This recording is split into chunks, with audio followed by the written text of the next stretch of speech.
2 ராஜாக்கள் 6ஆம் அதிகாரம் 1 முதல் 33 வரை. தீர்க்கதரிசிகளின் புத்திரர்கள் எலிசாவை நோக்கி, இதோ, நாங்கள் உம்முடைய குடியிருக்கிற இந்த இடம் எங்களுக்கு நெருக்கமாயிருக்கிறது. And the sons of the prophet said unto the Elisha, Behold now the place where we and dwell with, and thee is strewed straight for use.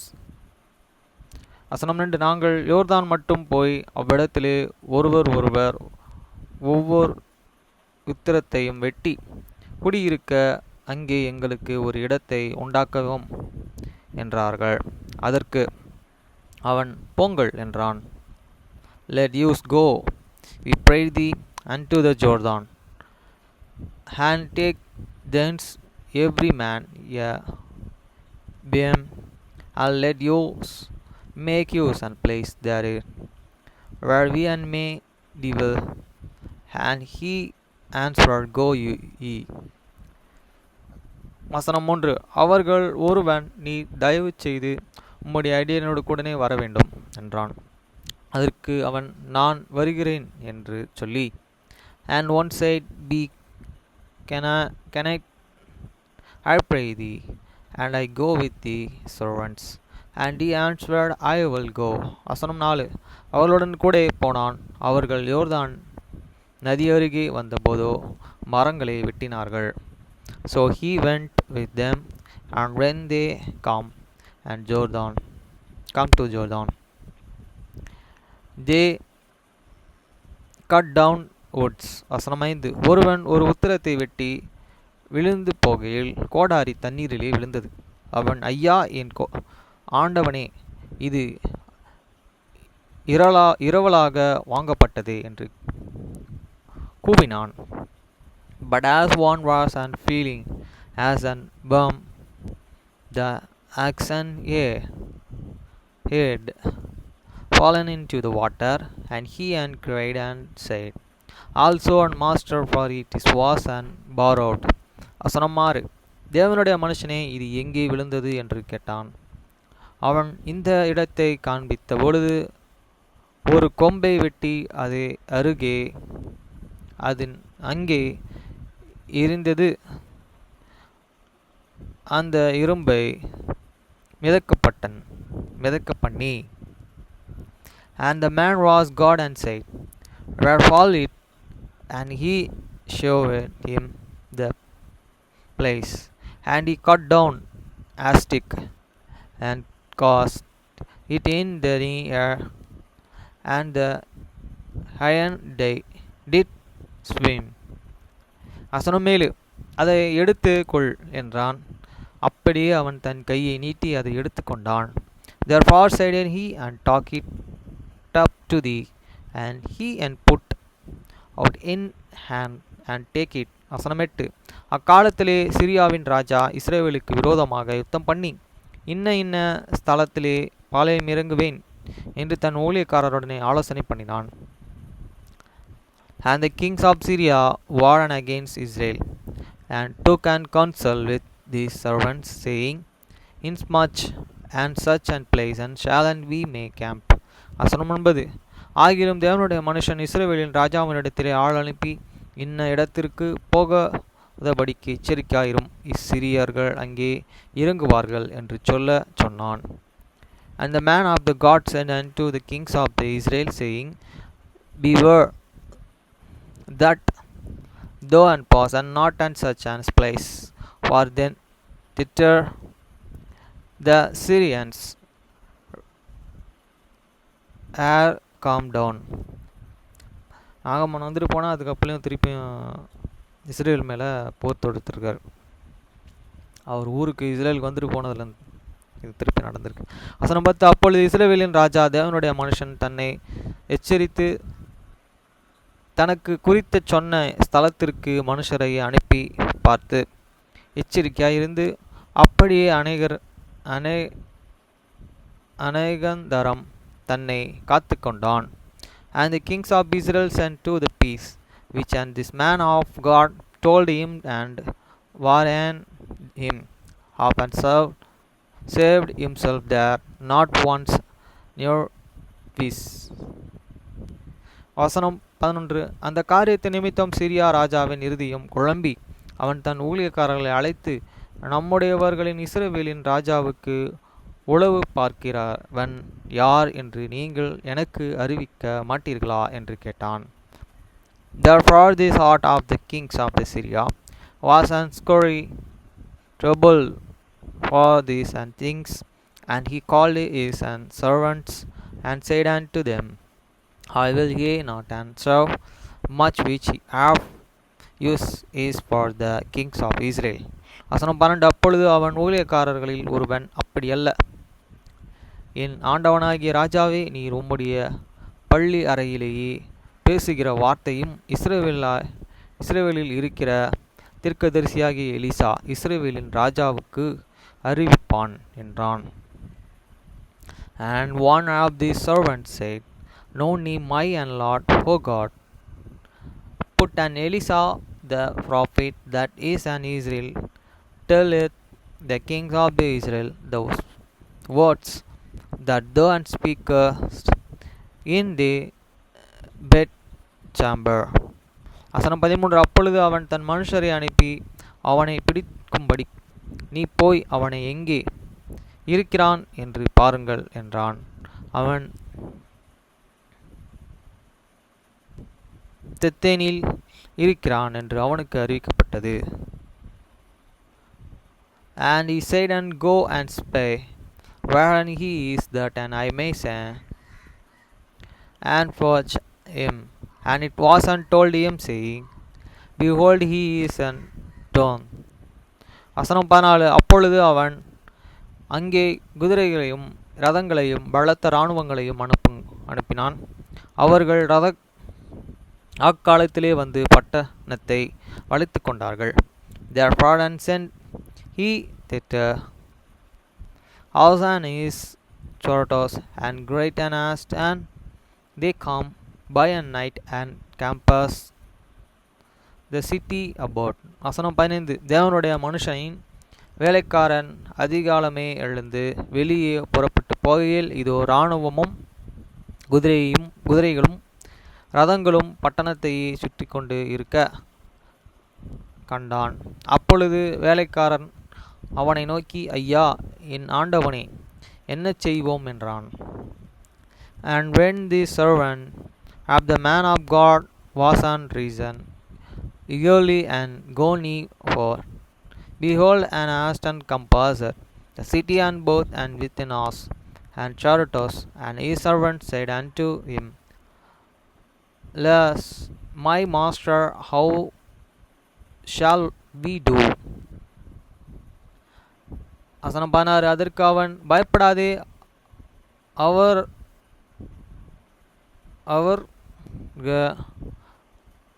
அவளோடு இருக்கிறவர்களை பார்க்கிலும் நம்மோடு இருக்கிறவர்கள் அதிகம் என்றான். And he answered, Fear not, for they that and we that be with you are more than they that be with them. வசனம் 17. அப்பொழுது Elisha விண்ணப்பம் பண்ணி, கர்த்தாவே, இவன் பார்க்கும்படி இவன் கண்களை திறந்தருளும் என்றான். உடனே கர்த்தர் அந்த வேலைக்காரனின் கண்களை திறந்தார். இதே எலிசா சுற்றிலும் அக்கினி ரதமான குதிரைகளும் ரதங்களும் அந்த மழை நிறைந்து இருக்கிறதை அவன் கண்டான். And Elisha prayed and said, and Lord, and pray thee, open his eyes, that he may see. And the Lord opened the eyes of the young man, and he saw that, behold, the mountains was and full of the house of the chariots of the fire round about the Elisha. வசனம் 18. அவர்கள் அவனிடத்திலே வருகையிலே Elisha கர்த்தரை நோக்கி விண்ணப்பம் பண்ணினான், இந்த ஜனங்களுக்கு கண் மயக்கம் உண்டாகும்படி செய்யும் என்றான். எலிசாவுடனே வார்த்தைகளின்படியே அவர்களுக்கு கண்மயக்கம் உண்டாகும்படி செய்தார்கள். And when they come down to him, Elisha prayed unto the Lord, and said unto me, Is and people, I pray thee, which and be behind us, and this smith them and which and behind us, according to the words of the Elisa. வசனம் 19. அப்பொழுது Elisha அவர்களை நோக்கி, இது வழி அல்ல, இது பட்டணம் அல்ல. என் பிறகே வாருங்கள், நீங்கள் தேடுகிற மனுஷரிடத்திலே நான் உங்களை வழிநடத்துவேன் என்று சொல்லி அவர்களை சமாரியாவுக்கு அழைத்து கொண்டு போனான்.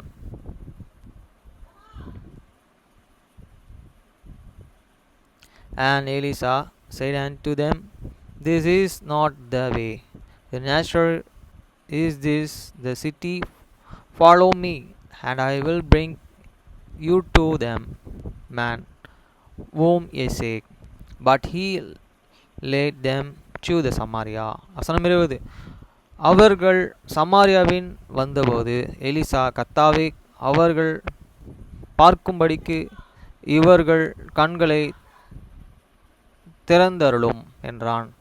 பார்க்கும்படிக்கு கர்த்தர் அவர்கள் கண்களை திறக்கும்போது இதோ இவர்கள் சமாரியாவின் நடுவே இருந்தார்கள். And it's come to pass when they were and come into the Samaria that Elisa said, Lord, and open the eyes of the dense man, that they may see. And the Lord and opened their eyes, and they saw. And behold, and they were in the midst of the Samaria. வசனம் 21. இஸ்ரவேலின் ராஜா அவர்களை கண்டபொழுது எலிசாவை பார்த்து, தன் தகப்பனே, நான் அவர்களை வெட்டி போடலாமா என்று கேட்டான். And the kings of Israel said unto the Elisa, When he saw them, my fathers, shall I smite them? வசனம் 22. அதற்கு அவன், நீர் வெட்ட வேண்டாம், நீர் உம்முடைய பட்டயத்தாலும் உம்முடைய வில்லாலும் சிறையாக்கி கொண்டவர்களை வெட்டுகிறீரே. இவர்கள் புசித்து குடித்து தங்கள் ஆண்டவரிடத்திற்கு போகும்படிக்கும் அப்பமும் தண்ணீரும் அவர்களுக்கு எதிரே வையும் என்றான்.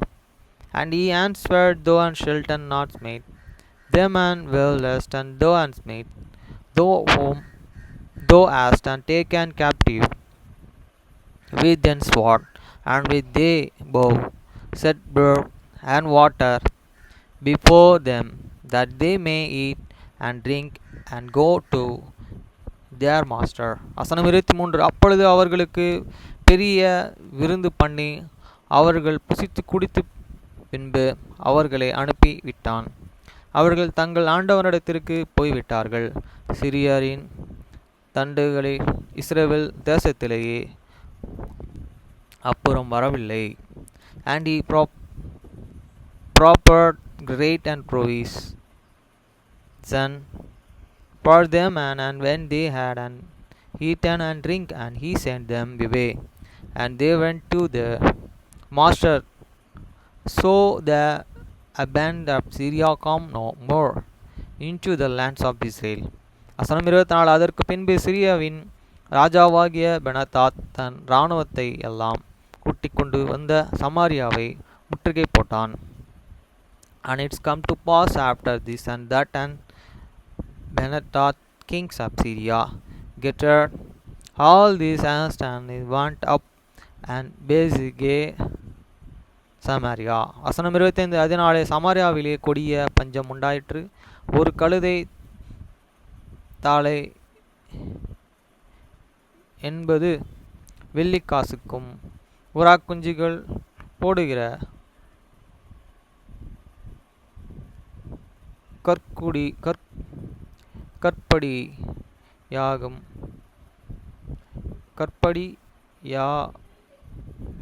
பயரும் 5 வெள்ளிக்காசுக்கும் விற்கப்பட்டும் என்பதை முற்றுகை போட்டார்கள்.